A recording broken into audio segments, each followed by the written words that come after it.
ont pris une soufflante par le Conseil d'État.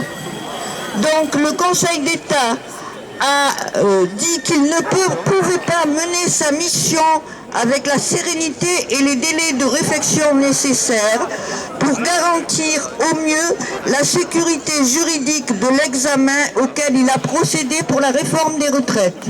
Cette situation est d'autant plus regrettable, poursuivent-ils, que les projets de loi procèdent à une réforme du système de retraite inédite depuis 1945 et destinée à transformer pour les décennies à venir un système actuel social qui constitue l'une des composantes majeures de notre contrat social. En langage juridique, c'est donc bel et bien une soufflante, manque de précision, projection économique lacunaire. Dans son avis rendu public ce vendredi, la plus haute juridiction administrative estime en outre ne pas avoir eu les délais de réflexion nécessaires pour garantir au mieux la sécurité juridique. Donc c'est une belle soufflante pour Macron et une belle victoire pour nous. Voilà. Autre chose, je voulais préciser quelque chose qui n'a rien à voir directement. Demain, il y a le CCPO qui attend les Gilets jaunes pour les soutenir dans leur démarche, c'est-à-dire qu'il faut amener des gâteaux, il faudra des gens qui tiennent le bar, donc il faudrait que tout le monde soit là à 15h au Petit Cursal. Merci beaucoup. Où en est-on? Après une tentative de pourrissement entre Noël et le Nouvel An, après une tentative de grand enfumage sur l'Orge Pivot, aidé en cela par un jaune, plus jaune que vous et moi, mais non par la couleur de son gilet. Vous avez compris que je parlais du pâtre de ce troupeau de moutons, mais qu'il fasse gaffe, dans son troupeau il y a des moutons noirs. Et bien après tout cela, l'Édouard pense que la grève n'a que trop duré et que les dernières opérations coup de poing sont des actes de séditieux montrant l'essoufflement du mouvement. Eh bien, Édouard, rappelle-toi des mots de notre poète, ceux qui vivent, ce sont ceux qui luttent. Et nous vivons, donc nous luttons. Alors je pense que ce mouvement social historique, ne serait-ce que par la durée, l'enjeu de ce mouvement va bien au-delà du retrait de la réforme. En effet, les colères sont à leur point d'ébullition. Ça craque de partout, y compris dans des secteurs que nous n'avons pas l'habitude de voir dans l'arène sociale. Il y a une recrudescence avérée de la lutte des classes et je pense que nous, les Gilets jaunes, nous n'y sommes pas étrangers. La Macronie est de plus en plus agressive. Elle ne tient que par sa police. Et ce n'est pas moi qui le dis, même si je le pense.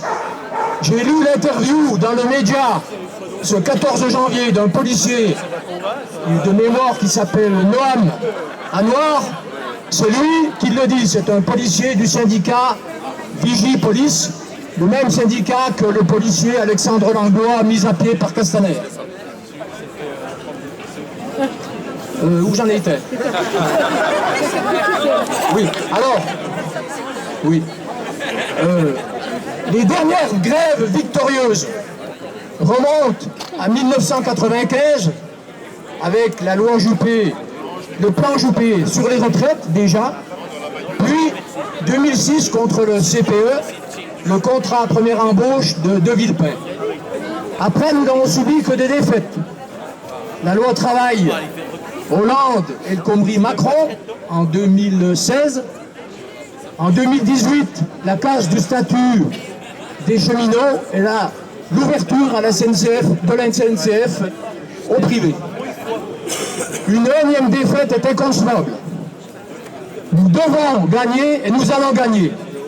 Car une victoire montrera aux encore hésitants que nous sommes forts face au MEDEF et à la Macronie. Une victoire nous encouragera à conquérir de nouveaux points d'appui pour se débarrasser de Macron et de sa clique.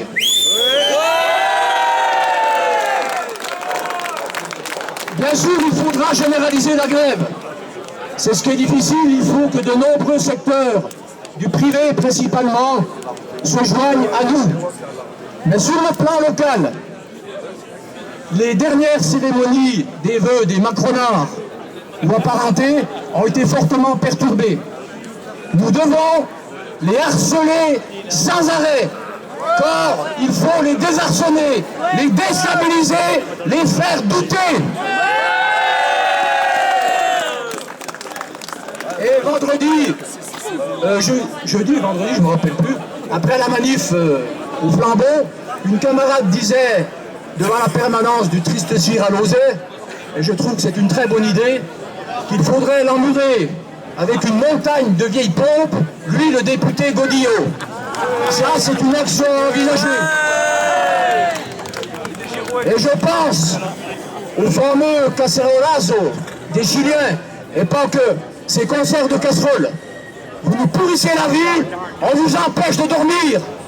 Il faut être inventif. Alors, nous sommes très nombreux, à défaut d'être encore la masse, mais nous sommes déterminés et nous allons gagner. Et si Macron a déclaré récemment « Essayez une dictature, vous verrez », je lui dis comme Olivier Besancenot, eh bien Macron, teste la démocratie, sinon tu vas finir dans les livres d'histoire de mes petits-enfants à côté de Louis XVI.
taxer les carburants, casse la SNCF. Vendre les aéroports aux grands capitalistes. Remonter le chômage et la précarité.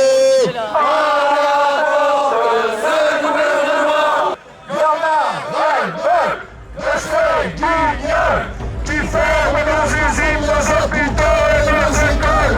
Il y en a ras-le-bol de ces guignols qui ferment nos usines, nos hôpitaux et nos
moi je dis pipi, hein. Bah attendez, on se met en rond et puis voilà. De dos. Ouais, bah de dos bien sûr. Bah oui, forcément.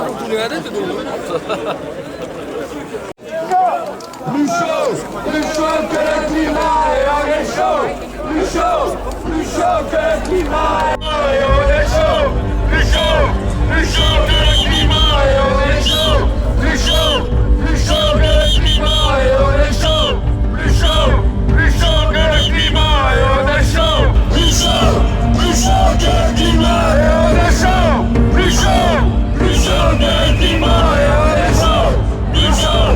chaud que le climat et on est chaud. Plus chaud que le climat et on est chaud.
défendre les retraités, pour défendre les gilets jaunes, on est là.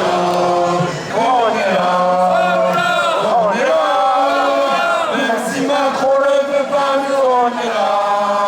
Pour défendre les salariés, pour défendre les retraités, pour défendre les gilets jaunes, on est là. On est là. On est là. Même si Macron ne veut pas, nous on est là. Pour défendre les salariés, pour défendre les retraités, pour défendre les gilets jaunes, on est là.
Il y a un camarade gilet jaune, Billy, qui va faire un concert là justement.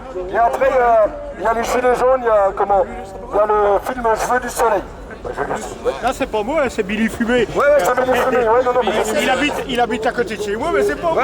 Moi je suis plutôt de l'âge de son grand-père. Donc voilà, il y en a qui vont pouvoir rentrer là, pour ceux qui le veulent.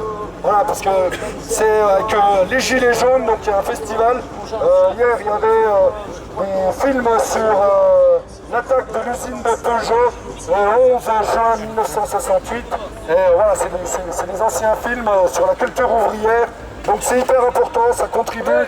Et voilà, donc c'est pour ça que cette fois, la manif s'arrête là aujourd'hui. Et tous ceux qui peuvent aller, ils vont. Et en fin de compte, c'est gratuit. Et vous avez raté deux beaux films. Là, il y a la guerre du... Non, je n'ai pas besoin de ça. La guerre du Rif, c'est là où tout s'est joué. Quand Pétain et le beau Franco ont remplacé l'UOT qui était déjà pas bien et qui sont allés tuer les Marocains du Rif.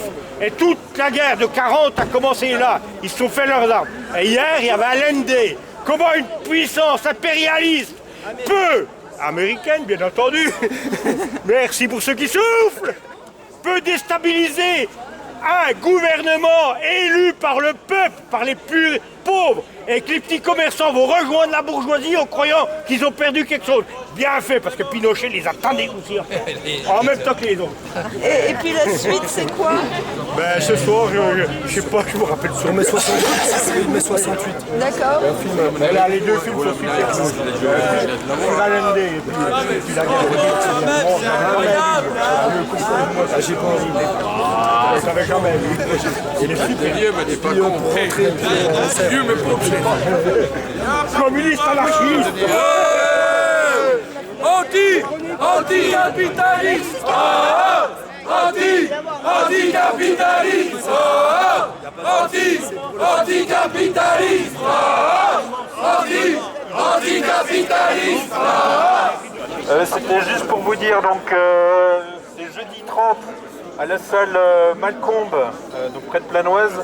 On donnera, il y aura une pièce de théâtre avec la compagnie du Triple A, c'est la soirée des Doigts d'Or. Donc il y a à peu près 150 personnes qui ont pris un ticket. Et donc c'est une façon de se moquer, de plaisanter tous ensemble sur le capitalisme. Donc c'est voilà, c'est les Oscars du capitalisme si vous voulez. Donc vous pouvez vous inscrire sur internet, sur Facebook. Comme information. Et c'est à 20h, pardon, pour ceux qui sont intéressés. Voilà. Est-ce que vous pouvez nous parler un peu de ce qui va se passer dans cette soirée? C'est dur de rassembler. En fait, j'en sais pas trop pour le moment.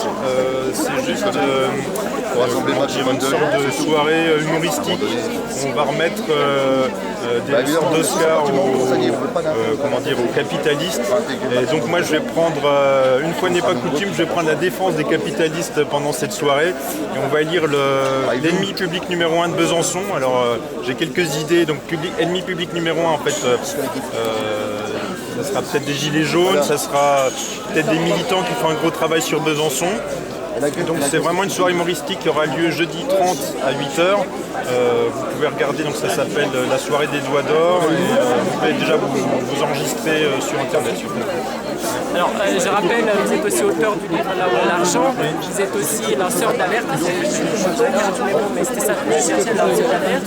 Vous faites un travail très important de vulgarisation de ce que c'est l'évasion fiscale. Vous avez fait énormément de plateaux, de l'interview, mais aujourd'hui vous êtes aussi impliqué un peu dans le combat pour les municipales, pour donner des conseils, pour expliquer aux candidats, peut-être donner quelques informations sur ce combat. Est-ce que vous pouvez nous parler aussi de ce plan de votre activité? Alors en ce moment, je fais des attaques juridiques par exemple contre les milliardaires français, donc avec la web télé et le média notamment, mais pas uniquement. Donc on a assigné par exemple le milliardaire français Bernard Arnault, on a gagné contre lui.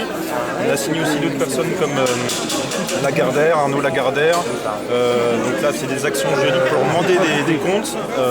Ça c'est la première chose. Au niveau, je dirais, politique à Besançon, moi je soutiens de loin à distance mes amis de la liste Besançon verte et solidaire, donc qui est soutenue par la France Insoumise, et j'essaie de les aider à mon petit niveau, aussi en regardant au niveau les analyses des comptes de la ville de Besançon, des choses comme ça. Alors les activités, je pense que vous avez plein, des projets pleins, les projets à venir, est-ce que vous mettez à écrit, ou est-ce que vous avez développé davantage cette activité de lanceur d'alerte journaliste qui est pour moi d'investigation?